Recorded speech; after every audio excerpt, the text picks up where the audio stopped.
Hello, stars, and welcome back for Chapter 7 of Nims Island.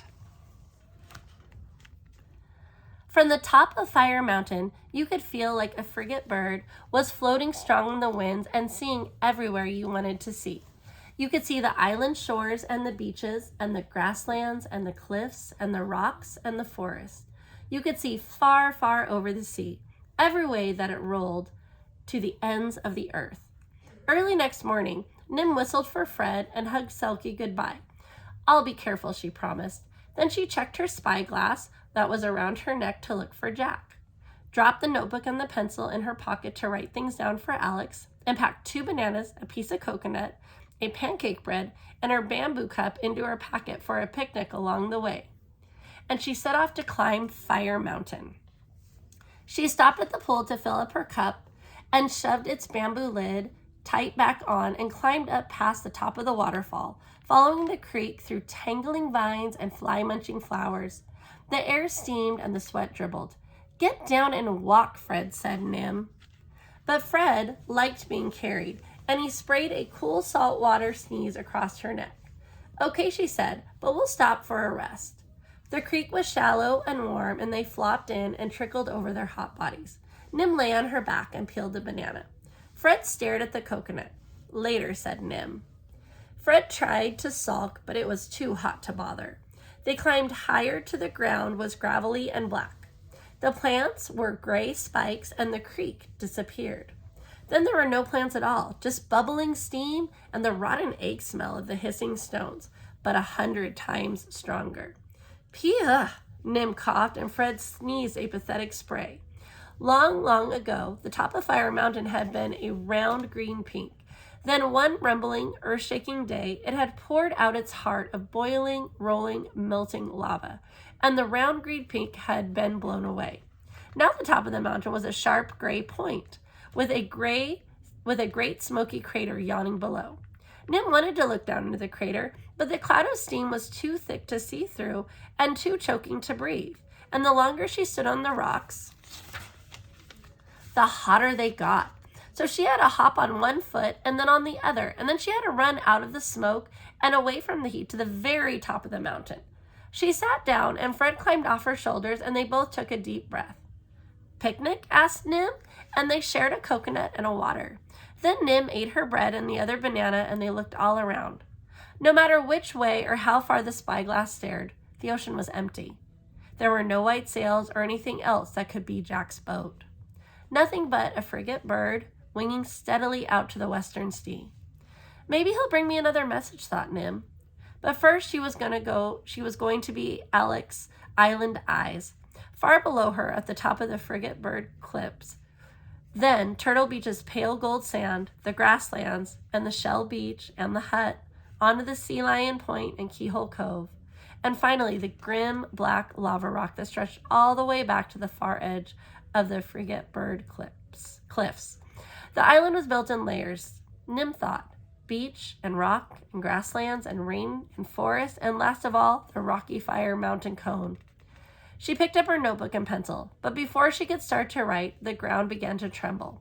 Then the earth roared and the mountain bellowed. An explosion of red covered the skies. A fountain of lava, red and bubbling, shot up from the middle of the crater. Red and gold stars, hot and boiling, sprayed over the mountaintop. It was like the wildest storm when the wind and rain crashed, the great surf waves thunder, except the wind and the rain and the waves were all made of fire. Fred was a streak of gray flying over gray rocks, and Nim's legs followed him as she ran for her life down the side of the hot gravel cone. But the gravel was deep and crumbling, and Nim's foot twisted, and she rolled and skidded and tumbled down the mountains. She picked herself up and went on running. She met Fred by the creek where they had had their first rest, and they splashed on through and ran some more. Nim's breath came in jagged chunks, and she was so hot she thought flames might spurt out of her head like her own miniature volcano. And just when they couldn't run any farther, they splashed into the waterfall's cold water and whooshed gently down to the pool. They sat in it for one refreshing moment and then ran the rest of the way back to the hut. Selkie was waiting anxiously on her rock. She barked when she saw them, sniffed Nim all over, and whoofed sadly when she found the cut on her knee. It was a big, messy cut with torn skin, deep gravel grooves, and a lot of blood. Nim must have done it when she had tumbled down the mountain, but had been too scared to feel it. It hurt now that she wasn't so scared. Nim stretched out on a rock and let Selkie fuss. She stared up, and Fire Mountain was still shooting scarlet stars and a glow of red on the gray cone. But the lava hadn't followed them, and they were safe at home. But she hadn't seen Jack's sails, so he wouldn't be home tonight, which meant there was one more thing she had to do.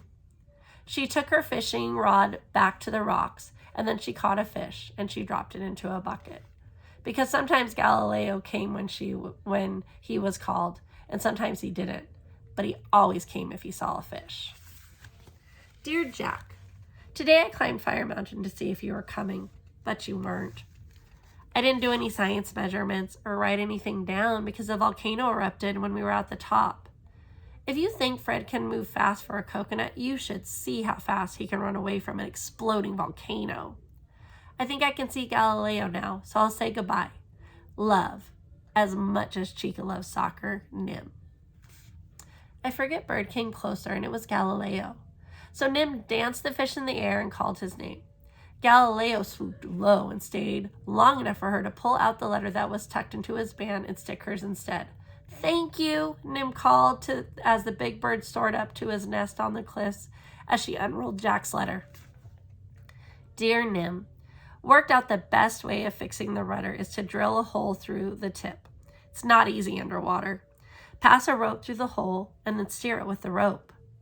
Have drilled a hole and had to jump out before I could get the rope through it.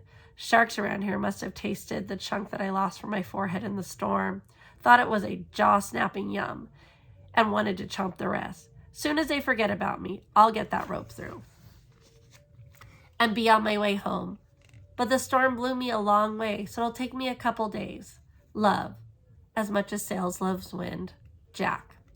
Nim read the letter, and she read it again. And even though Jack had tried to make it funny, she felt more lonely and miserable than she ever had before. Even writing a long email to tell Alex Rover all about the Fire Mountain didn't make her feel better. Thank you so much, stars. Tune back in for tomorrow's reading. Have a great night.